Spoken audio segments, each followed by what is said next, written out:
Hello, welcome back channel Green Wombat. Lu siapa? Oke, dengan saya Bro John Gaming dan belakang saya kameranya. Ini dia. Ya, aku Green Wombat.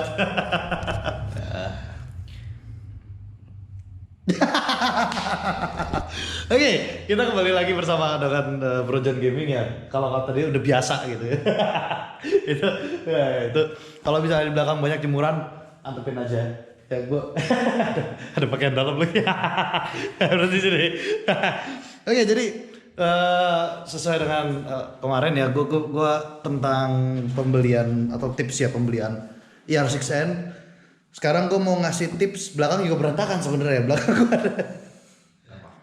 Jadi ya namanya orang gak ada ceweknya di rumah ya begini kan.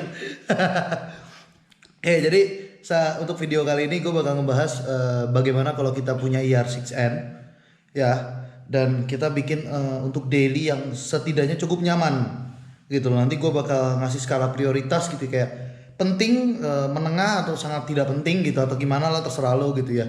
Jadi sebelumnya gue pengen ngambil kesaksian kesaksian dari Bro John Gaming ya, kira-kira kesan pesannya selama bawa ER6N itu kayak gimana aja bro? Oke, pakai ER6 apa ER6 ya. R6 Kawasaki ER6. ER6. Kawasaki ER6N naked ya. Pertama enak buat daily ya, itu enak. Kenceng. Buat daily itu enak. Dia nyaman, posisi ridingnya enak, posisi apalagi ya, buat boncengan juga enak. Terus ya buat sekelas Moge di 650 comfortable. Ini Moge. Tanganmu dis. Udah. Terus pertanyaan gue, bisa belok gak lu pakai ini? Gua jujur kalau pakai ini beloknya belum terlalu bisa. Jadi kalau buat kenceng kayak gitu nyeleng. Apa lagi masalahnya masalah di ER6N? Buat permasalahan apa ya? Spare part kali. Gampang kok. Gampang ya, spare part gampang. Yang nggak tahu juga sih. Apa sih ya? Berat, udah itu aja. Berat, oke. Udah. Tapi untuk semuanya buat kelas 650 harga Ninja 250. Wes asik. Gue beli Peko asem ya. Harga Tapi itu dikepak bekasnya. harga bekasnya Ninja 250 cukup bagus. Oke, siap. Udah ada lagi? Udah cukup. Tolong ya itu dirapihkan. selama kamera on tidak boleh ada begituan. Oke, jadi Gak nyeli ya. Gak ada. ada kamera gua wide angle. Serius, nanti gua kena fraksi dari YouTube. Gak bisa gua edit, ya lu pikir gua bisa editing? Gak bisa gua. Serius. Taruh dulu apa sebentar aja. Jadi oke. Di sini malah ribut soal yang lain. Oke, jadi di sini gue bakal ngejelasin beberapa ya. Sebenarnya ada satu yang biasanya belum dijelasin, belum diomongin gitu ya. Tapi katanya motor ini susah banget buat ngerem gitu ya, terutama yang non ABS gitu ya. Gue sendiri kalaupun punya yang ABS pasti gue lepas gitu Sephora ABS ya, karena Sephora mahal banget bro, 8 juta itu kalau rusak habis gue. Oke, jadi gue di sini bakal kasih apa aja kira-kira yang penting. Ya apa aja yang kira-kira yang penting dan udah gue lakuin di motor gue gitu ya, dan apa yang akan gue lakukan dengan motor gue ke depannya kalau misalnya gue emang ada kesempatan gitu ya. Tapi ya gue nggak tahu juga sih ini motor bakal diapain lagi gitu. Oke, yang pertama-tama adalah dari sisi pengereman ya. Kita maksudnya nggak usah apa namanya, katanya lu mau jadi kameramen.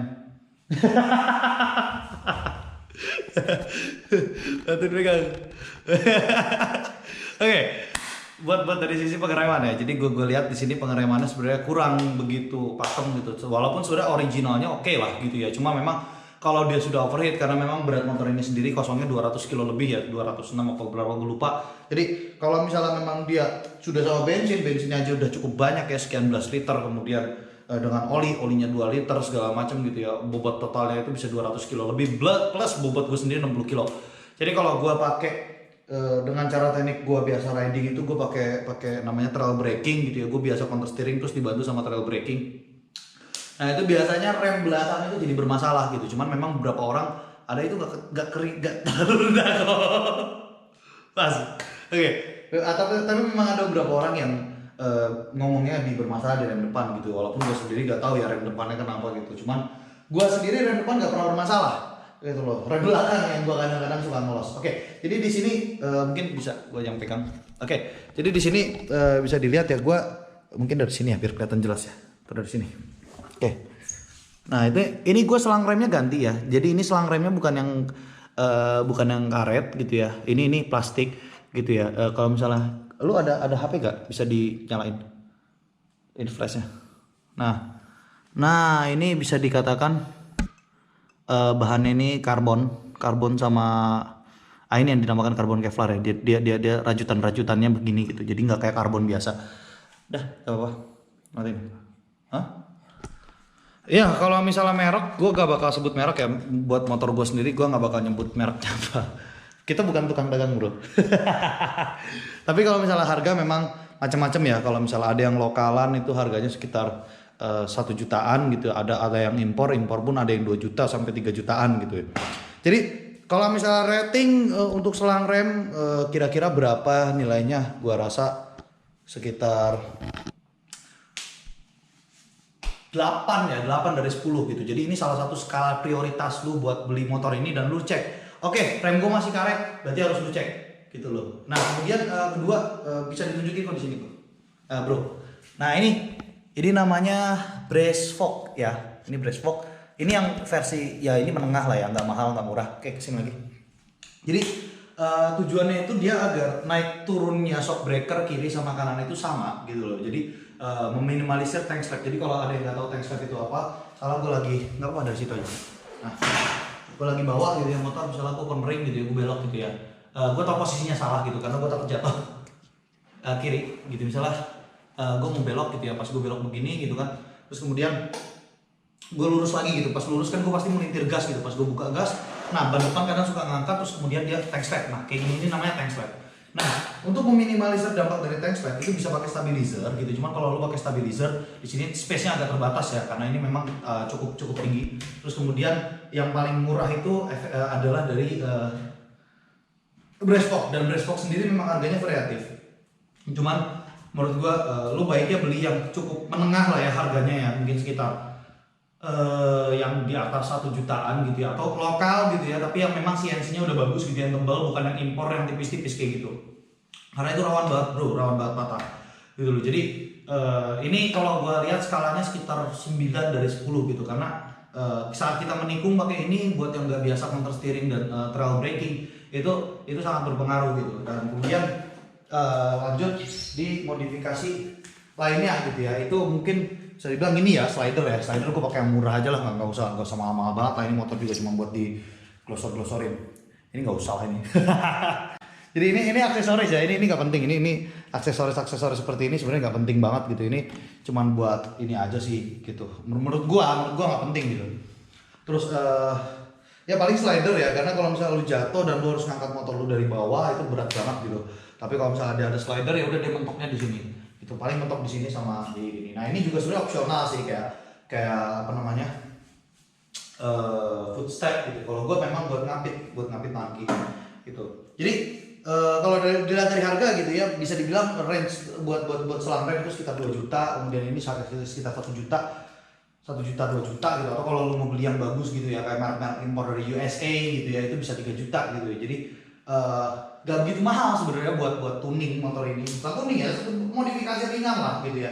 Sekitar modifikasi ringan gitu dengan range lu 5 juta. Lu cuma butuh duit 5 juta tambahan gitu. Makanya kemarin di video sebelumnya gue bilang lu kalau mau punya ER6 setidaknya motor lu setidaknya lu punya budget sekitar 80 gitu, atau lu punya budget lebih 5 sampai 10 juta itu buat balik nama sama ya modifikasi ringan kayak gini lah gitu loh. Jadi karena itu yang tadi gue bilang esensial, pengereman dan cara lu nikung gitu. Itu tadi gue bilang esensial sekali gitu kalau misalnya yang tadi gitu. Terus untuk yang lain gitu ya, lu bisa kayak handguard gitu. Handguard ini bisa dibilang ini secondary option lah gitu. Jadi handguard nih mungkin nilainya sekitar 2 dari 10 ratingnya gitu ya. Kemudian footstep juga mungkin dia nggak begitu penting, tapi penting juga gitu buat orang yang senang nikung gitu ya, buat yang ridingnya agak agresif. Itu mungkin sekitar ya ratingnya 6 dari 10 gitu ya. Dan ya tapi kalau footstep ini memang harganya pasti mahal gitu ya. Footstep itu sebelahnya biasanya 4 juta, 3 juta gitu. Jadi kanan kiri sekitar ya 6 juta, 5 juta, 8 juta itu adalah gitu kan.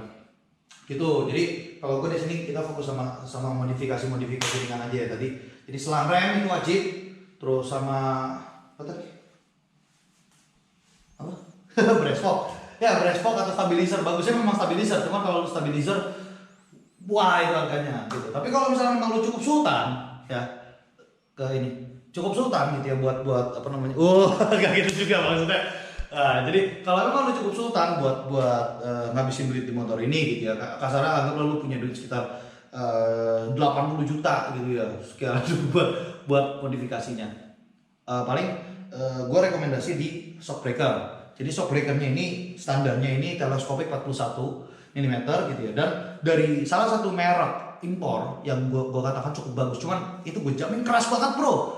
Bener itu keras banget itu. Gue berasa pakai upside down gitu ya. Jadi di motor ini. Jadi kalau kena lubang berat gitu. Itu sakit banget badan. Tapi enak buat belok dan itu sangat safety gitu ya. Jadi kalau misalnya lu lihat di sini ada bekas gak kelihatan sih. Jadi tapi kalau misalnya lu lihat di sini ada bekas travelingnya gitu ya, kalau misalnya dipakein itu ya travelingnya masih jauh banget gitu loh, bisa nyisa 2 sampai 3 cm gitu loh. Itu dari salah satu merek ya, gue nggak bakal nyebut merek.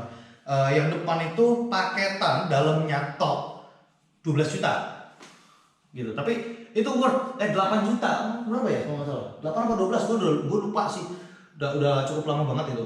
Jadi sekitar 8 atau 12 juta gitu, tapi itu dalaman top, jadi kayak misalnya oli segala macam kayaknya 12 juta tuh udah all in deh kalau nggak salah. Jadi ada olinya, ada pernya, ada pegasnya segala macam lah, yang itu kan ada pernya panjang segitu kan. Nah, itu harganya 12 juta udah sama olinya gitu. Terus kemudian yang belakang juga ini gue nggak pakai ya, gue nggak pakai, ini standar, ini ori. Tapi dalamannya ini kan kalau kita buka shockbreaker itu kan ada pegasnya segala macam, ada pengatur fluidanya gitu. Itu dari balik lagi di pabrik yang sama itu ada. Itu kalau nggak salah harganya kalau kita beli dalaman Neto itu 4 jutaan, kalau kita beli full set itu sama body ininya sama per luarnya itu sekitar 6.500.000 atau 7.500.000 gue lupa gitu. Kalau nggak salah ya paling 5.500.000 gituan. Gue nggak pakai soalnya, jadi gue nggak pernah beli gitu loh. Jadi itu salah satu modifikasi yang menurutku penting dan itu harganya mahal gitu. Jadi lu bisa dibilang depan belakang lu bisa require 20 juta lah gitu buat yang kayak begituan gitu, dan itu sangat enak gitu. Dan untuk modifikasi terakhir yang gue pikir banyak sekali dipakai oleh orang-orang Indonesia, tapi sebetulnya itu justru malah bikin motornya lebih sulit dikendalikan adalah modifikasi velg gitu. Bukan nggak boleh modifikasi velg, tapi boleh, cuman lu lihat dulu deh ukuran motor lu nih kayak gimana gitu, beloknya ini kayak gimana gitu. Jadi rata-rata orang Indonesia itu menggunakan velg belakang yang ukurannya lebih lebar, yaitu 5,5 in, di mana motor itu akhirnya pakai ban ukuran 180. Betul, lebih liar gitu, bukan lebih liar ya, jadi maksudnya beloknya lebih ini apa namanya, lebih terkontrol gitu. Cuman kalau lu lihat sudut nikungnya gitu ya, jadi pas lu nikung gitu ya, anggaplah body gue udah miring gitu ya, udah miring segini gitu kan, pas udah miring segini gitu kan. Nah jadi pas badan gue udah miring gitu ya, motor gue tuh sebenarnya udah masih tegak gitu loh, karena memang sudut bannya itu makin jauh gitu. Sementara ban itu biasanya nggak akan kepake sampai pinggir gitu loh, karena ya gue bilang lu jadi malah memperkecil gitu loh, memperkecil contact patch ban tersebut gitu. Terlebih dengan ukuran ban yang besar berarti ya lebih rawan sliding juga gitu kan. Bukan lebih rawan sliding ya, contact patch-nya lebih kecil maka lebih rawan sliding, bukan ban lebih besar sama dengan rawan sliding, enggak. Maksud gua contact patch-nya semakin kecil dia akan semakin beresiko untuk sliding, walaupun memang tergantung dengan tekanan gitu. Jadi kalau misalnya memang lu bisa ngatur dengan trail braking, oke. Gitu. Nah terus terakhir modifikasi yang menurut gue sangat dibutuhkan, tapi bisa dibilang ini double edge sword. Jadi nilainya ini penting gitu ya menurut gue buat yang senang touring gitu. Tapi ini double edge sword itu adalah box. Jadi box di sini ini di kanan kiri ini dari Kawasaki-nya itu udah ada pannier gitu ya, dan harganya juga nggak begitu mahal sih, kalau nggak salah sekitar 18 atau 16 juta itu udah sepaket sama ininya gitu ya. Buat motor seharga ini pannier segitu ya menurut gua oke lah, 10 juta lah gue lupa. Tapi yang jadi masalah kasih ini Nah, kalau misalnya jadi motor gue kelihatan tuh dari samping, dari sini. Biar gue ngejelasinnya kelihatan. Nah, jadi kalau misalnya lu lihat gitu ya, ini beda sama Versize. Kalau Versize ini rangkanya satunya di sini, terus satunya agak ke bawah. Terus kemudian di sini ada rangka segitiga lagi, dia masuk ke sini gitu. Itu Versize. Sementara ini rangkanya ini titiknya di sini gitu ya. Terus di sini tuh cuma satu aja gitu ke belakang gede. Memang pipanya cukup besar tapi menurut gue itu cukup berbahaya gitu. Jadi kalau misalnya lu terlalu lama pakai box di belakang, ini rawan, di sini tuh rawan buat bengkok. Gitu. Jadi kalau banyak gitu yang pakai box gitu ya, kelihatan gitu sekalipun motornya di pedok ini kayaknya rata banget gitu loh sama motornya. Padahal mazhabnya dari Kawasaki sebenarnya kalau misalnya udah di pedok ini nggak rata gitu. Ini tetap agak nungging tapi nggak banget gitu loh. Jadi kalau misalnya dilihat lurus gitu ya di sini ini ratanya di sininya gitu. Bukan ininya yang rata tapi dari sininya, bukan dari jok ininya yang rata gitu. Oke, paling menurut gue itu dulu udah sekitar 16 menit ya. Sekian dari gua untuk video selanjutnya. Gua nggak tahu ya untuk vlog ke-18 gua bakal bahas tentang mutiara hitam gua sebelah sana dong. Ya itu udah ini banget. Atau bahas yang lain. Sebenarnya temen gua Brojon Gaming ini udah katanya udah sempat ada bahasan tapi tadi belum diomongin. Jadi gua nggak tahu. Ditunggu aja, tonton aja. Sekian dari gua. Oh ya, gua cuma mengingatkan ada 30%. Hanya 30% yang nonton channel gue ini nge-subs gue gitu loh. Jadi kalau misalnya lu emang seneng sama konten-konten seperti ini, lu nonton gitu, karena gue lihat banyak banget yang playlist di playlist itu kalau nggak salah sampai 100-an orang nih. Jadi ada 100 orang kok yang nge-play playlist gue kok gitu. Jadi playlistnya juga otomotif gitu. Jadi kalau lu seneng, why not untuk subscribe gratis juga gitu kan. Terus dengan lu nge-sub lu juga bantu banyak orang gitu ya. Oke, sekian dari gue. Mungkin ada tambahan dari Brojon Gaming. Oke, nggak ada. Apa Nggak gimana? ada. Oke, sekian dari gua. Wombat, salah. Apa? Green Wombat out. Ya. Hello, welcome back my channel Green Wombat. Channel gua di aku asli. Udah, tadi itu dihilangin ya.